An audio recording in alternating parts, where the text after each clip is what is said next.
If you saw someone you loved throw a suitcase into a lake and then heard a faint cry coming from inside, what would you do? This is my story. It's not fiction. It's the day my quiet life turned into a nightmare I never saw coming. Stay with me till the end. And don't forget to like, share, and subscribe, because some stories deserve to be heard, not buried. It was a hot October afternoon, the kind that presses against your skin like a damp cloth. I was standing on my porch staring at Birch Hollow Lake the way I always did since my son Daniel died 6 months earlier. The house was too big now. Too quiet. Too full of memories I couldn't put back into their boxes. I'd just poured myself a cup of tea when I heard the engine. Not just any engine, her car. A silver coupe came flying down the dirt road like the devil was chasing it, dust curling behind it in angry spirals. It was Sabrina, my daughter-in-law, Daniel's widow. The way she drove that day, I knew something was wrong. She slammed the brakes so hard the car skidded sideways, stopping crooked at the lake's edge. My teacup slipped from my hand and shattered against the wooden floor, but I didn't even flinch. She jumped out, hair a mess, face red like she'd been crying or screaming, wearing that gray dress Daniel gave her on their 2nd anniversary. I watched as she yanked open the trunk and hauled out a brown leather suitcase, the very one I'd gifted her at her wedding. I'd told her, "May it carry all your dreams." How ironic. She dragged that suitcase to the water like it weighed her soul down. She didn't look at me, didn't look anywhere except the lake. "Sabrina," I shouted, but my voice got swallowed by the wind. She swung the suitcase once, twice, and on the 3rd swing, she let it go. It hit the water with a heavy splash, floated for a moment, and then began to sink. She stood there watching it disappear, frozen like a statue. Then she ran back to the car, slammed the door, and tore off down the road. Just like that, she was gone. For a few seconds, I couldn't move. I just stood there, the sound of the splash echoing in my ears. But then something cold slid down my spine, a feeling I hadn't had since the day they told me Daniel's car had crashed. My body moved before my brain did. I ran down the steps, through the yard, toward the lake. I haven't run like that in years. My knees screamed, my chest burned, but I didn't stop. When I reached the shore, the suitcase was still there, bobbing, half submerged. Without thinking, I waded into the water. It was freezing. Mud sucked at my feet. My dress tangled around my legs. I grabbed one of the straps and started pulling. It was heavy. Heavier than any suitcase had a right to be. My arms shook, but I kept going. I dragged it onto the pebbled shore, collapsed to my knees, and fumbled with the zipper. The metal was wet and stuck. My fingers slipped again and again. "Come on," I whispered. "Please." And then, just as the zipper gave way, I heard it. A faint sound from inside. A cry. Muffled, weak, but unmistakable. My blood froze. I yanked the zipper open, and when I lifted the lid, my heart stopped. Inside was a newborn baby wrapped in a soaked light blue blanket. His skin was pale, lips purple, his tiny chest barely moving. The umbilical cord was tied with string. Not medical tape, string. Whoever brought him into this world did it in secret. For a second, I thought he was dead. But then I pressed my ear against his chest and heard it. A whisper of breath. I scooped him up, pressed him against my chest, and ran back to the house like my life depended on it. Maybe it did. My bare feet hit the stones on the path, slicing the skin, but I didn't feel a thing. I burst into the kitchen, grabbed the phone with shaking hands, and dialed 911. I could barely get the words out. "A baby," I sobbed. "In the lake. He's not breathing. Please help." The operator's calm voice guided me like a lifeline. "Dry him gently. Wrap him. Keep him warm." I threw everything off the kitchen table with one sweep. Plates, papers, nothing mattered, and laid him down. I dried him with towels, wrapped him tight, and held him close, whispering over and over, "Stay with me, little one. Please." The minutes before the ambulance arrived were the longest of my life. I sat on the floor, cradling that tiny, icy body, rocking without even realizing it. I sang a lullaby I hadn't sung since Daniel was a baby. My hands were shaking, but my voice wasn't. When the paramedics burst through the door, I handed the baby over like I was handing them my soul. A woman with a ponytail moved fast, checking his breathing, putting a mask over his face. "Severe hypothermia. We need to move now," she said. They didn't ask me if I was coming. They just said, "You're coming with us." In the back of that ambulance, I stared at that tiny body surrounded by machines and wires, and I knew my life had just changed forever. At the hospital, they rushed him into emergency. A nurse named Jenna sat me down and asked me everything. "Who threw the suitcase?" she asked. "My daughter-in-law," I whispered. "Sabrina." The police came next. A detective named Vega, stern eyes, sharp voice, asked the same questions over and over. I told them the time, the road, the suitcase, the way Sabrina looked. I didn't waver. Hours passed. The doctor finally came out and said the words that let me breathe again: "He's stable." For now. I didn't leave. I stayed in that waiting room through the night, wearing hospital clothes that didn't fit, sipping terrible coffee, praying like I hadn't prayed in years. By morning, the baby's body temperature was rising. He was fighting. Jenna came with paperwork. "He needs a temporary name," she said. I remembered something Daniel once told me. "If I ever have a son, I'll name him Atlas, because he'll be strong enough to carry the world." "Atlas," I said. "His name is Atlas." I thought the worst part was over. I thought pulling that baby from the lake was the storm. I was wrong. That night was only the beginning. The next morning, Detective Vega returned with a folder in her hand and a strange expression on her face. She laid a grainy black and white photo on the table between us. It was Sabrina's silver coupe, parked neatly in a supermarket lot. Timestamp 5:20 p.m. 10 minutes after I saw her hurl that suitcase into the water.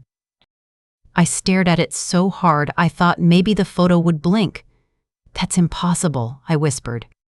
I saw her, at the lake. With my own eyes. Vega's voice was calm but probing.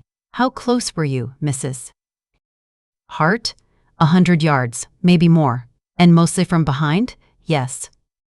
But memories can play tricks," she said softly, like she was placing the idea gently on the table between us. "We're not accusing you of lying. We just need to be certain."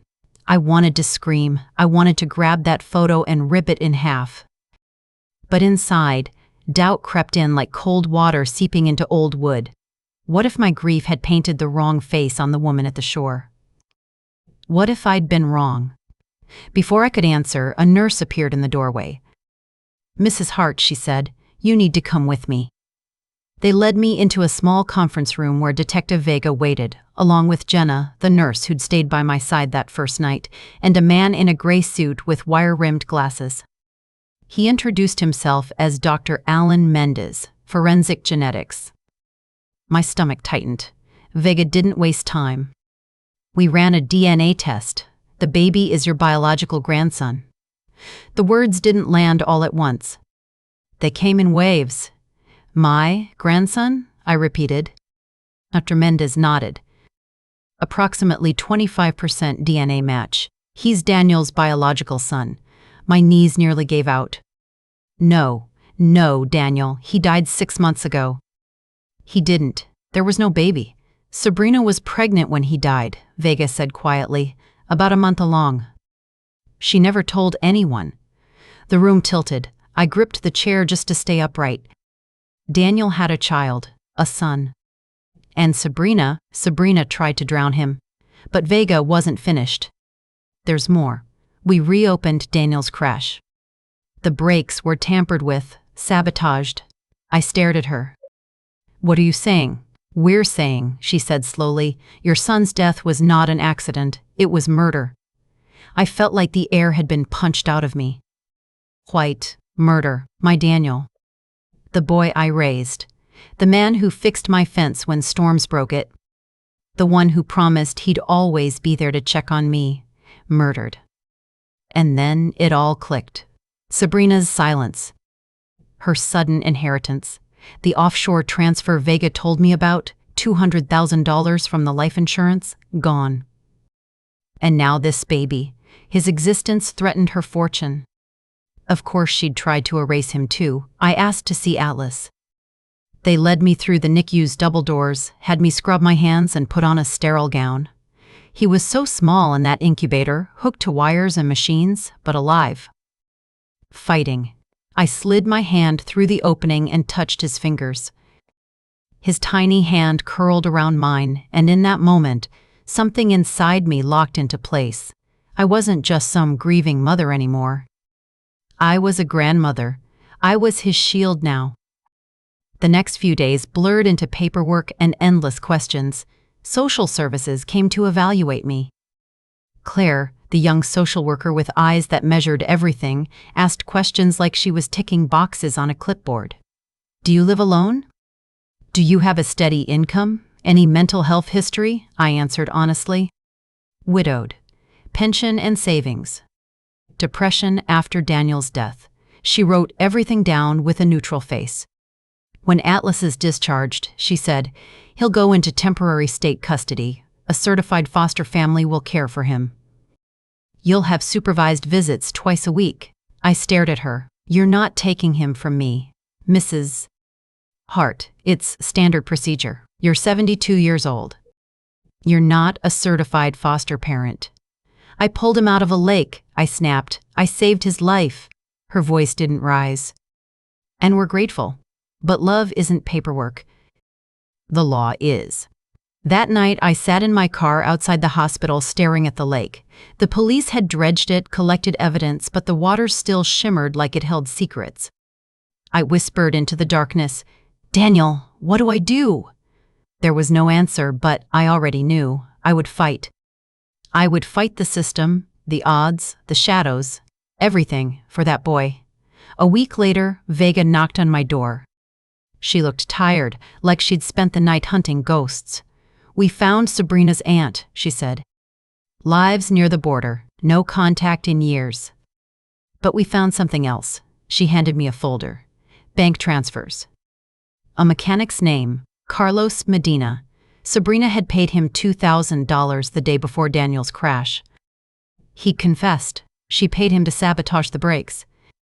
$2,000 to destroy my family. Vega's eyes softened a little. When we find her, we'll have enough to charge her with Daniel's murder and attempted murder of Atlas. I thought I'd cry. I didn't. I felt something harder, colder. Justice was no longer a hope. It was a mission. Meanwhile, I started the impossible task, proving to the state that I could raise a baby at 72. Home inspections, psychological evaluations, parenting classes with mothers, half my age looking at me like I'd wandered into the wrong room. They talked about diaper changes and bottle prep like I hadn't done all of it decades ago. I bit my tongue and passed every test they gave me. Every night I sat by Atlas's incubator, whispering to him, telling him about his father. How Daniel once fixed his bike with duct tape because he couldn't afford new tires. How he used to sneak pancakes into his room after bedtime. How he loved fiercely and quietly. He would have loved you so much, I whispered. And now I will, for both of us. One afternoon, while sorting through Daniel's old things, I found a leather-bound journal buried in a box. Daniel's handwriting. Early entries were simple, work notes, doodles, random thoughts. Then came the year he met Sabrina. She's beautiful. Mysterious. Something about her feels off. I found her going through my bank statements. She said it was nothing. She's pregnant. She says it will ruin her life. I changed my will. Everything goes to the baby. I don't trust her with money. The last entry was dated the day he died. She threatened me. I'm telling Mom tomorrow. I won't let her hurt our child. He never got the chance. I brought the journal to Vega. She read it in silence, her jaw tightening with each page. This, she said finally, will bury her in court. But Sabrina wasn't buried yet. She called me. It happened one evening while I was feeding Atlas at the hospital. My phone rang with an unknown number. Against my better judgment, I answered. Betty, she said. Her voice was low, cold, familiar. "Sabrina," I breathed. "Miss me? Where are you? That doesn't matter. What matters is I have something you want, and you have something I want."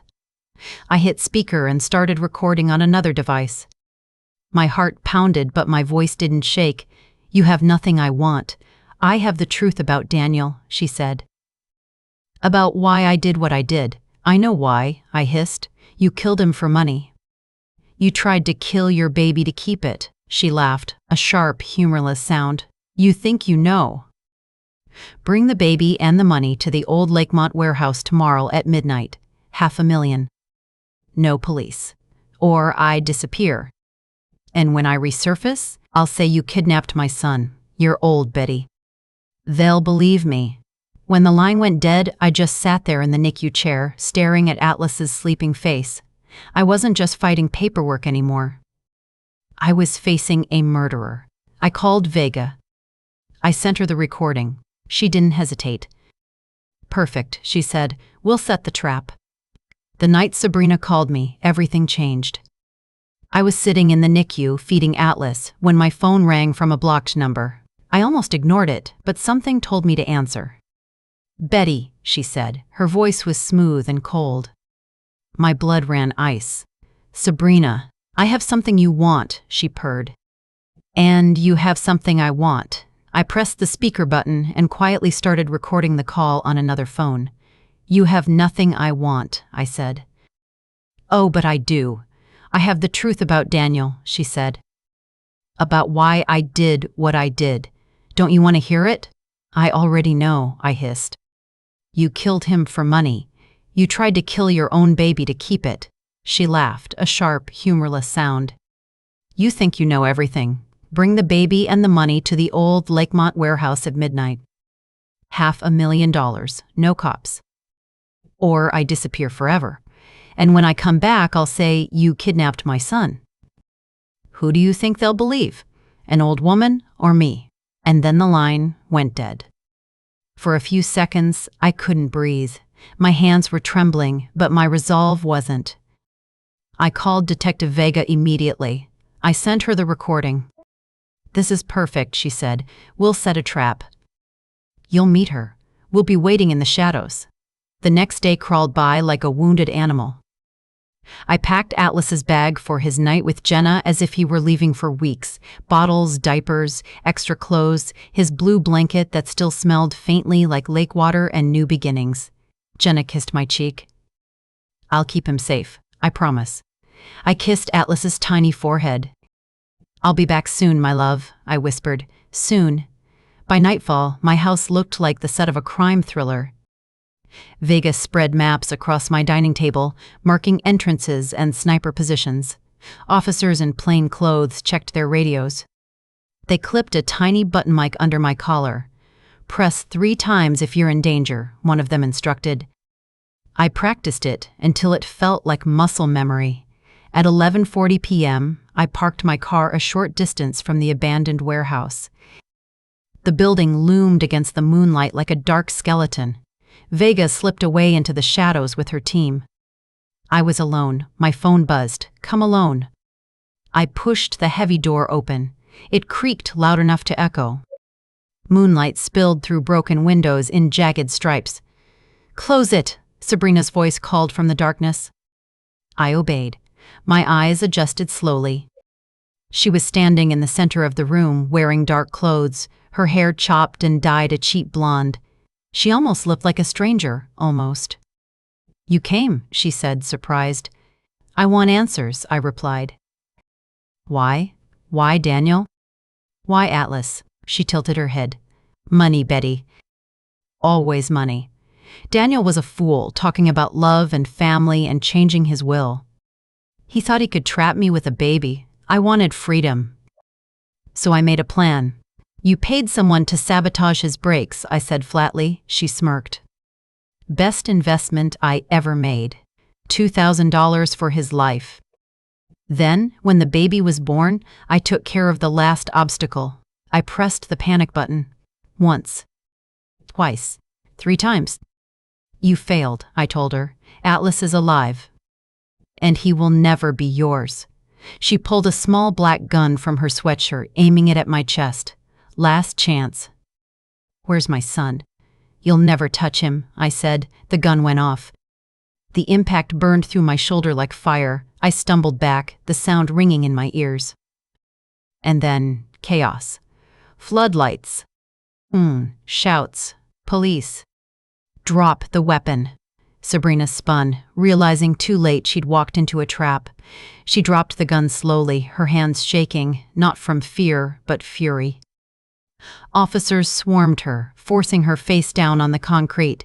She screamed and cursed as they cuffed her. Vega rushed to my side, pressing her hand against my wound. "Stay with me," she ordered. "Did we get her?" I asked through gritted teeth. "We got her," she said. "It's over." I woke up in the hospital the next day, groggy but alive. The bullet had torn through muscle but missed everything vital. "Lucky," the doctor said. 2 inches to the left and it would have been my heart. When I opened my eyes, Jenna was sitting by the bed with Atlas in her arms. He gurgled softly when he saw me, as if to say, "I knew you'd make it." Vega visited later with flowers and tired eyes. She confessed on tape, she told me. Murder for hire, insurance fraud, attempted murder of Atlas, attempted murder of you. The jury took 30 minutes to convict. She'll never get out. Hearing that didn't make me cheer. It just made me breathe a little easier. The months that followed were full of healing and fighting in equal measure. My shoulder slowly regained strength. Social services finished their evaluations, home inspections, psychological checks, parenting classes, and, finally, court. The judge looked at me with a warm but firm expression. "Mrs. Hart," she said, "this situation is extraordinary. But your devotion is undeniable. Atlas is thriving under your care. Today, I grant you full and permanent custody with the right to adopt." I didn't even hesitate. "Yes," I said, tears burning my eyes. "I want to adopt him." Her gavel came down. Just like that, Atlas was officially mine. My grandson. My son. My world. The years that followed weren't easy, but they were beautiful. I watched Atlas grow from a fragile, silent baby into a curious, laughing little boy. His first word was Gamma. His smile looked exactly like Daniel's. Every milestone felt like a small victory over darkness. Every year, on Daniel's birthday, Atlas and I visit Birch Hollow Lake. We throw white lilies into the water and stand together in silence. I always whisper the same thing to Daniel's picture on my mantle before we go. I kept my promise. If someone had told me at 72 that I'd be raising a child again, I would have laughed. But love doesn't retire. It doesn't fade. It fights. If this story gripped your heart, share it. Hit subscribe and let me know in the comments if you would have done the same. Because sometimes, justice doesn't wear a cape. Sometimes, it wears old hands that refuse to let go.